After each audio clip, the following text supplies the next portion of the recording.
You've probably heard of the STAR framework when preparing for PM interviews. It's a solid framework that allows candidates to deliver stories to interviewers in a structured manner that follows a nice story arc. In this video, I'm going to talk about an even better framework to follow. Now, the name of it doesn't exactly roll off the tongue, but it's a framework that will really enhance the delivery of your stories and score additional points with the interviewer. I call it the N-STAR-TL framework. Okay, so it's not necessarily a brand new framework. In fact, you can hear STAR in the middle, but it's an enhanced version that I use in all my interviews. I'll dive into what each part means and why it's valuable to use in your interviews.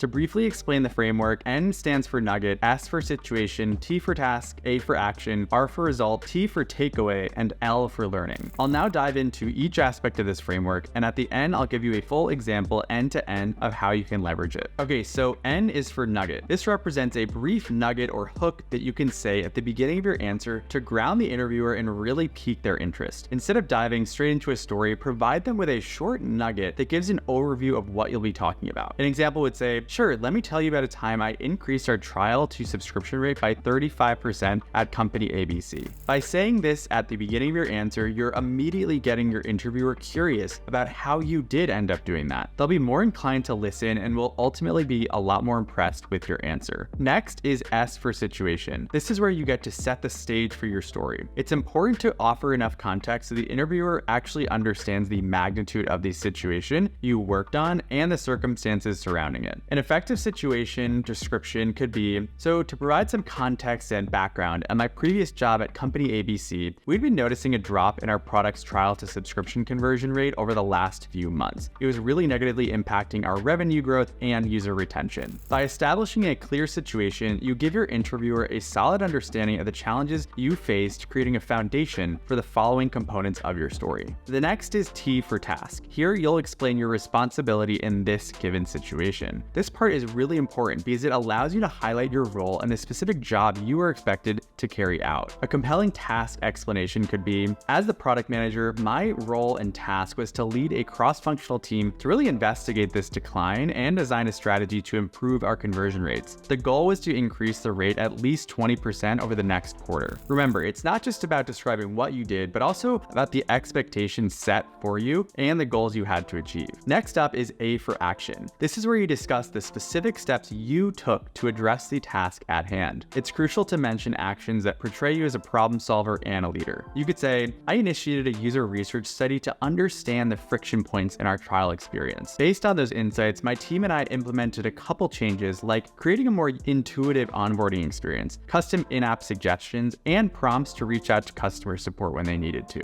I worked with my team to A/B test these updates to gauge the effectiveness of each change. This shows not just your thought process, but also your execution ability, both of which are key traits that interviewers are looking for. The next is R for result. This section allows you to highlight the outcome of your actions and how they made a difference to the company. It's a chance to showcase the impact you made and provide tangible, preferably quantifiable evidence of your success. Impact is one of the most important things that you can highlight in a PM interview because interviewers will be much more confident that you can have a similar impact within their company. A strong result statement would be, within 3 months of implementing these changes, we saw an uplift in our trial to subscription conversion rates by 35%, much exceeding our target. Our user retention also improved significantly, contributing to an overall increase in our product's revenue. Remember, the results you present should clearly tie back to the task you were assigned. This helps to validate your actions and demonstrate their effectiveness. Now that we've gotten through the traditional STAR section, the next addition is T for takeaway. This represents what your interviewer should take away from you telling this story. It should typically map to a core competency that they're looking for, and you can implicitly reinforce that you, in fact, have that competency. For example, your takeaway could be, all in all, I think this project was a great example of how PMs can facilitate strong collaboration on a team, and I'm confident that what we ended up with was much better because of it. By delivering this takeaway directly to the interviewer, you're almost making their job grading you easier. In this example, they now know definitively from your takeaway that you not only believe in strong collaboration, but you have experience facilitating it. Finally, the last one is L for learning. PM interviewers are are always looking for candidates who are trying to get better and better over time from their experiences and resources they have. They want candidates who have strong introspection. That's why I think it's so valuable to include a learning statement at the end of some of your stories. This could be a learning about yourself, your team, product management as a job function or career path, your users, etc. It shows that you approach everything from a continuous learning perspective. An example here could be, I really enjoyed that specific project because it helped me to learn that it's really important to be open to being proven wrong. I initially felt very strongly that that first solution was going to be the best, but after looking back, I should have been more open to alternative solutions that could have been better. Since then, I've always approached problems from a perspective of curiosity rather than stubbornness. This answer demonstrates to the interviewer that you are able to learn from mistakes and improve over time, that you aren't stuck in your ways and you're able to adapt. These are qualities that interviewers view as really green flags in the interview process. So now that we've gone through each part of the N-STAR-TL framework, I'll give you a complete and different example of how to use it end to end. Imagine the interviewer asks the question, tell me about a time you had a successful launch. Using this N-STAR-TL framework, you go something like this. Absolutely, I'd love to tell you about a time when I launched an iOS app at company ABC, which eventually became one of the top 10 apps in the lifestyle category in the App Store. You see, at company ABC, we identified an untapped market opportunity in the lifestyle segment. We had a compelling web product, but realized that our user base was increasingly mobile first, and we were missing out on potential engagement and revenue. I think over time, the percent of traffic coming from mobile devices over desktop went from 40% to 80%. As the product manager, I was tasked with really owning the end-to-end process of creating an app that would meet the needs of our existing users while also attracting and capturing new users. Our ambitious goal was to not only successfully launch the app, but to also rank among the top 10 lifestyle apps in the App Store within 6 months. So I collaborated with my cross-functional team to conduct extensive user research and market analysis at the beginning. We iteratively designed, built, and tested out this app, focusing on a seamless user experience and adding native features we knew our audience would love. I also worked with the marketing team to plan a robust go-to-market strategy to ensure the app would gain the visibility it needed when we actually launched it. As a result, we successfully launched the app, and within just 5 months, it was one of the top 10 apps in the lifestyle category on the App Store. And not only this, we also saw a 40% increase in our daily active users for our platform overall, and a 50% uptick in revenue, far exceeding our initial projections. This experience taught me that cross-functional collaboration and user-centric design are really important in creating a successful product. It also reinforced my belief that a robust go-to-market strategy can be the true difference between a good product and a top-performing one. And also looking back on that experience, an important lesson I learned was that you really need to be open to change. We initially thought that a straight port of our web product to mobile would be sufficient, but when we were doing our user research, we realized we had to significantly adapt the product for the native mobile environment. This required us to be flexible and responsive to our user needs, ultimately leading to the success. Now moving forward, I always approach user research with a really open mind. I hope this example gives you a clear idea of how you can use the N-STAR-TL framework in your PM interviews. And remember, practice makes perfect. The more you practice using this framework, the more naturally it'll come to you when you're in an interview setting. If you enjoyed this video, please drop a like and subscribe. And also check out my channel for other PM content. Thanks so much for watching.